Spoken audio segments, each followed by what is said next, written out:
Terima kasih masih di Indonesia Morning Show. Di balik keindahan Kawah Ijen tersimpan bahaya terpendam. Ancaman bagi para penambang belerang tradisional dan warga sekitar. Inilah potret Indonesia, kehidupan di sekitar kaldera Kawah Ijen.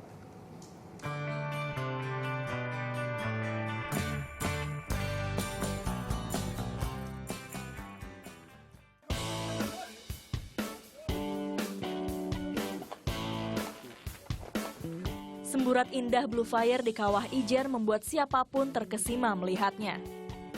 Fenomena alam ini hanya ada dua di dunia, yaitu Indonesia dan Islandia.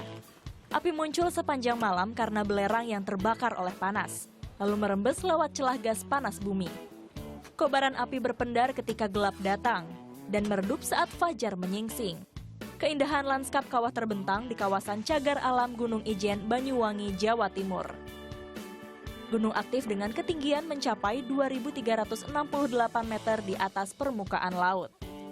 Eksotisme Ijen menarik wisatawan baik lokal maupun mancanegara hingga 15.000 wisatawan per tahun. Kawah Ijen juga menjadi sandaran hidup sekitar 350 warga yang bekerja sebagai penambang belerang. Salah satunya Husaini, penambang belerang asal desa Wonosuko, Banyuwangi.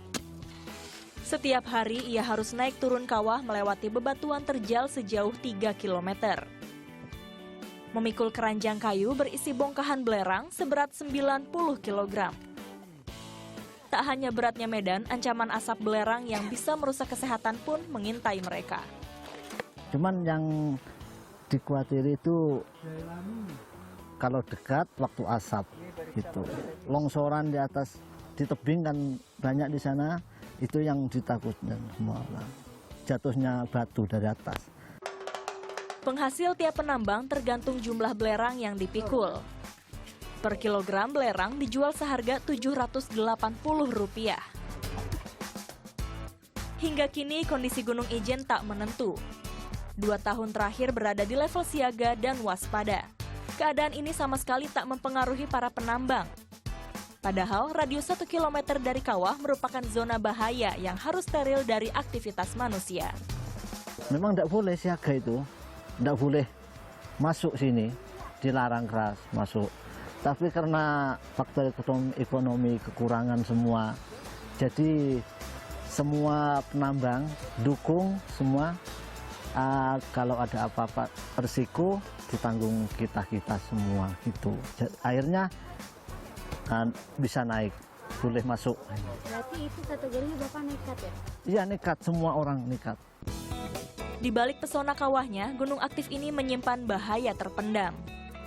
Karena sini musim hujan, itu asap kan naik ke atas. Jadi tidak tahu, danau itu tidak kelihatan, keluar kabut. Baunya sudah menyengat, itu awal mula mau keluar gasnya, gas racun itu harus lari sudah, jangan nunggu situ.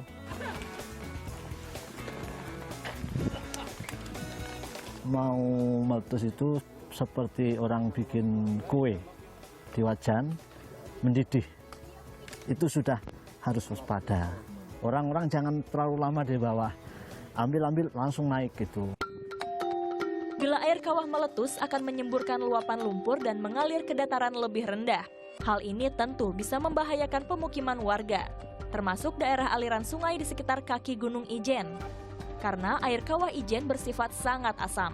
Kadar keasamannya di bawah 1 atau setara dengan air aki. Di sekitar kawasan Cagar Alam Ijen belum ada jalur evakuasi, sistem peringatan dini, serta minimnya fasilitas pengungsian.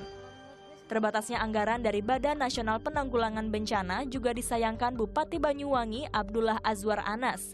Hingga saat ini belum ada bantuan pengembangan infrastruktur untuk jalur evakuasi di kawasan Ijen. Tidak hanya turun ketika ada indikasi kebencanaan di Ijen, tapi ketika sekarang mestinya ada kegiatan-kegiatan infrastruktur yang bisa dibangun oleh Badan Penanggulangan Bencana Nasional. Kami tahu anggaran BPBD Badan Penanggulangan Nasional Pusat terbatas, tapi setidaknya harapan saya dicicil. 5 meter saja belum ada bangun jalan yang dibangun ke arah Ijen. Ijen bagai pisau bermata dua. Di satu sisi memberi berkah bagi warga dengan tambang belerangnya. Di sisi lain menyimpan bahaya bagi penduduk yang hidup di sekitarnya. Anissa Pratiwi, Rizky Abadi melaporkan untuk NET. Wow, terlepas dari bahayanya, saya selalu terkagum-kagum dengan alamnya Ijen. Jadi kalau misalnya tadi teman-teman di rumah lihat dan juga di studio lihat gitu ya, memang airnya itu benar-benar warnanya tuh seperti susu, tapi kebiruan, dan api abadinya itu loh, wow, luar biasa sekali. Itu kalau fotografer pasti hunting. Wah, pasti itu. langsung Lagi fotonya langit bertubi-tubi. berbintang. Ada dua loh di dunia, ya kan? Yes, Bagus keren banget. banget. Dan bagi mereka yang mau datang ke sana dan kira-kira berpikir kira-kira penginapan harganya berapa Murah ya? kok. Murah, coba sekitar 100 hingga 300 ribu per malamnya. Ah, ini bermanfaat banget nih. Siapa tahu kan mungkin kita sama-sama ke sana gitu kan, visit gitu ya. Boleh. Tapi jangan lupa harus gaya juga bajunya ya. Harus yang keren juga, harus sesuai. Yes. Ingat, jangan pakai celana pendek. Jangan pendek ke sana ya, Singlet. orang mau dingin-dingin.